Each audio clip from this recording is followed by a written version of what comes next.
What's going on, everybody? Welcome back to the channel. So I recently saw a video from the 1911 Syndicate talking about their top 5 or 5 best or whatever it was of barbecue guns. And I said, hey, I want to share my top 5 barbecue guns. What guns would I consider taking to the barbecue? So let's define that first as what is a barbecue gun in case you don't know. It's exactly what it says. It's a gun you would wear to the barbecue. Now, you wouldn't wear it to the barbecue, a cool barbecue that you were invited to that wants you to wear guns. Everybody's going to wear their gun. But you wouldn't wear it for like, because you're expecting a shootout or something like that. You're going to cover it up and it's a your carry piece, because you're expecting the ops to roll by or whatever. No, it's your show piece, right? You're going to wear it out in the open. You're going to display it proudly. It's basically a gun show with food, and not gun shows like we know nowadays where you go there to buy stuff, where you go to display your favorite handgun that you are very proud of, okay? So it's typically going to be something, a lot of people, they'll be high-end, they'll be expensive, they'll be ornate, but they don't have to be. So let's go over some of the parameters of what I would consider. I will show you my 5 here in a minute, but I just want to go over a few loose rules. Now, these are all different to everybody. You wear whatever you want to the barbecue if you get the chance to be invited to a barbecue that's that cool where everybody's walking around with a beautiful handgun of some type on their hip out in the open for everybody to see and start up conversations and stuff like that. So some of the parameters I would say that make some excellent barbecue guns are unique. So they could be like unique calibers, unique setups, limited editions, short runs, very ornate, shiny, all that kind of stuff you can think of. Very rare, very expensive, engraved, stuff like that. Now you could do a stealth barbecue gun where it looks like a regular, let's say a regular 1911. I would say you could get by with a Rock Island 1911, right? But if it's chambered in 45, to me, that's not a barbecue gun. If it's chambered in any of the calibers, 10 maybe, because that's slightly obscure caliber. Although it has gained popularity in the last couple of years, it's still, as far as sales go, a pretty obscure caliber. But in any of the popular caliber, 10 would be pushing it for me. 9, 45, 40, something like that. 38 Super, you're getting a little more close to, yeah, that would be a cool a barbecue gun. Because people would be like, what is that? Like a standard Rock Island 1911? You're like, yeah, but it's in 38 Super. Okay, I'll let that one slide. But if it was like in 22 TCM, now you're talking. Now you're like, okay, that's a very exotic caliber.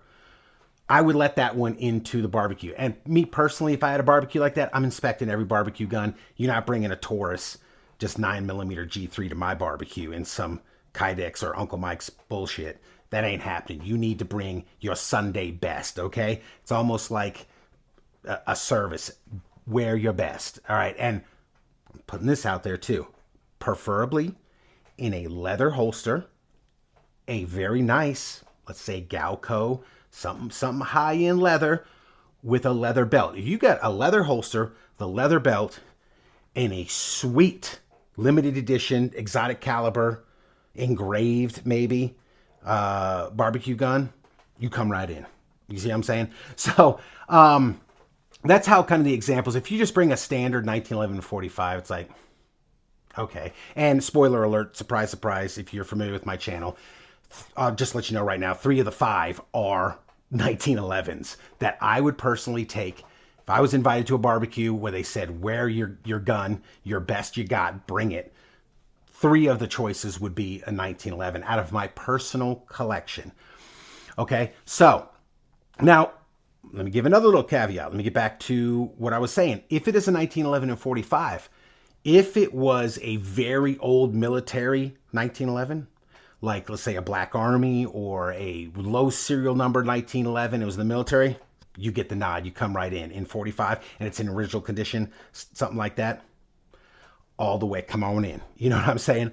But so let's go through I got them scattered down here in under the table in different bags. I don't know what I'm going to pull out first yet. We'll see. But let's just go through the top 5 guns in no particular order that I would bring to the barbecue. Now, this one is going to be a 1911, and it is going to be in a semi-exotic caliber, and it is going to be very finely decorated and ornate.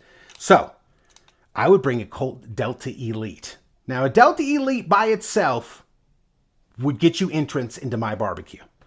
But a Delta Elite, a Hammer of Thor, limited edition, 1 of 500 Delta Elite with this ornate Viking Norse theme, the Hammer of Thor right there, you know, finely engraved and in 10 millimeters. So you met 3 of the parameters here. It's a 1911. I think let me put this out right now. I personally believe the iconic barbecue gun is a 1911. Maybe a little boring because you might want to mix it up or something, but a 1911 is top on my list of peak barbecue guns. Then on top of that, add that it's in 10 millimeter and it is finely engraved. Yeah, it's fantastic. So again, this does not be my number 1. I'm not saying it's number 1, but this would definitely be on the list of what I would wear to the barbecue. And again, in a fine leather holster with a matching leather belt. This sitting on your hip like that, that's bound to start up conversations. What is that? You see what I'm saying? So there's number 1. I'm going to put that away because I don't want to scratch these, so I'm going to keep putting them back in their protective little pouches, and then we'll set these aside right here. What is number 2? What do we got here? What do we got here? Oh. So this one, I think, qualifies, just me personally, because it's so nowadays, it was kind of an exotic and weird gun back in the day, but nowadays it definitely is, and it would definitely be a conversation starter. And if you walked up to the barbecue with this in a leather holster with a matching leather belt, you would get entry immediately, no questions asked. I'd just be like, move along, just like the stormtroopers. HK P7 M13. You stick this sucker on your hip and the grip's sticking out and people see that weird squeeze cocker, you know what you're doing. That guy, you can look over there and go, that guy knows. That guy knows what's up right there. HK P7 M13. Come on, that is a fantastic barbecue gun. This thing is insane. It's exotic operating system. It's rare nowadays. They're expensive. I mean, to me, this would be peak barbecue gun. So there's one, HK P7 M13, or any of the P7 family, okay? Any of the P7 family, you get entry into my barbecue. What are we doing? What is next? What is this? What is this? Oh, here we go. So we had one Colt on, right? The Delta Elite Hammer of Thor in 10 millimeter. We got another Colt. The Colt El Senor in 38 Super. Now, if you wear this, again, just assume all these get to go in finely made leather holsters with a matching leather belt. You got this sucker sticking out of your belt with these blue grips and that rampant Colt, or I like to say prancing pony, just to troll some of the Colt fanatics. I like Colt, you know, if you're familiar with my channel. But you got that grip sticking out of your holster right here, and that's...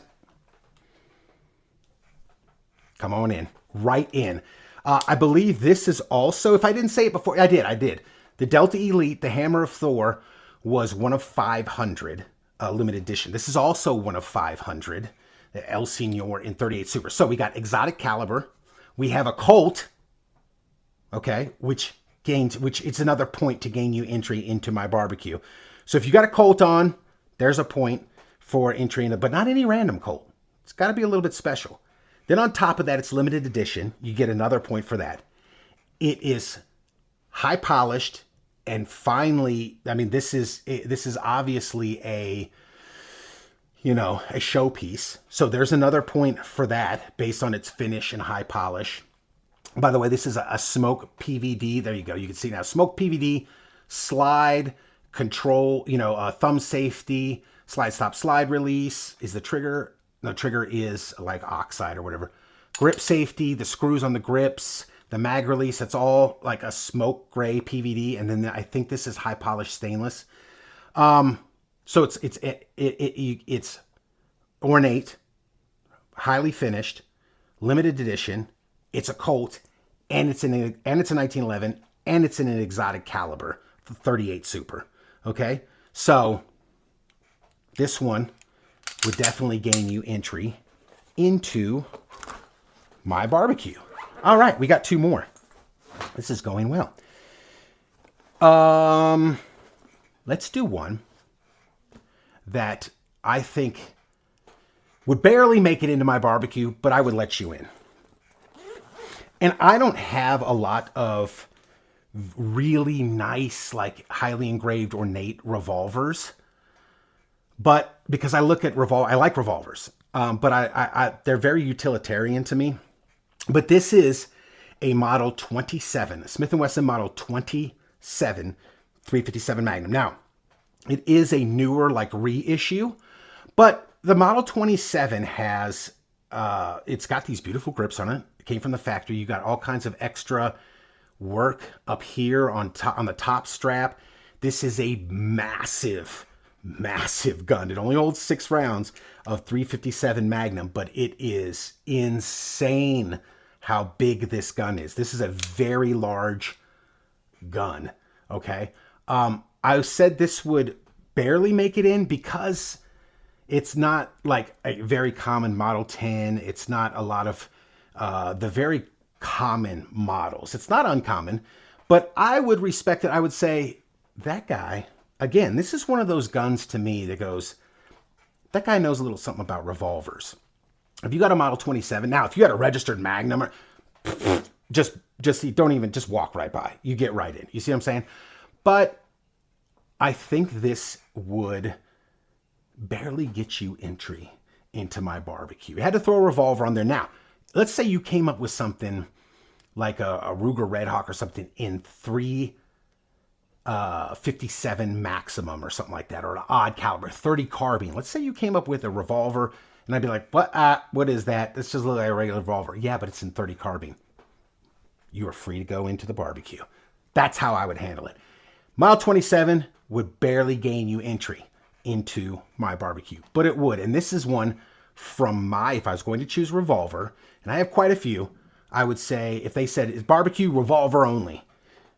I'd be like, Model 27. That's what I'm taking to the barbecue if I had to choose one of my revolvers. Of course, you guys out there probably have a lot better revolvers than I do. But all right, last but definitely not least, if you've been keeping track, I said there would be 3 1911s on the list, and we've done 2 so far. So here is number 3.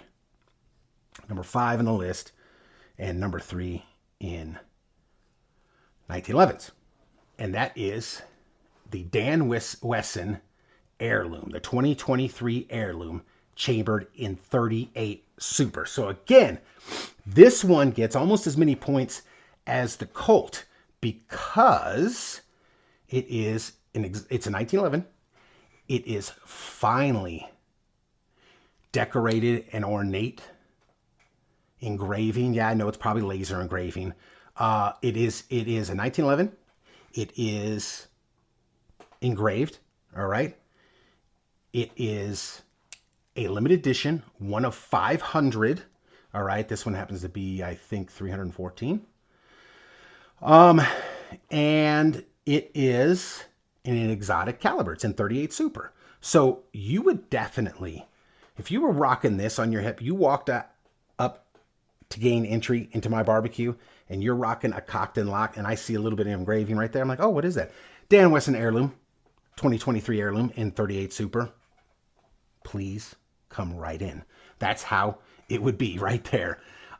So yeah, there is, and out of all of them, I would have to say right now, leaning towards, out of all of them, based on points, it would go to the Colt just barely. But if they said, come to the barbecue right now, wear your best barbecue gun, oh, that would be tough. It probably would be the Dan Wesson. Probably Dan Wesson, Colt, El Senor, then the Hammer of Thor Delta Elite, then the P7, then the Model 27. That's if I had to put them in order after showing you all of these in a random order, and I had to put them in order, it would be Dan Wesson Heirloom in 38 Super, Colt El Senor in 38 Super, the Delta Elite Hammer of Thor in 10 millimeter, the P7M13, and then the Model 27. Those are the top 5 barbecue guns I would consider taking to a barbecue, or I would let you into my barbecue if you were wearing them. Let me know what your favorite barbecue gun would be in the comments down below. Thanks for watching, and we will see you next time.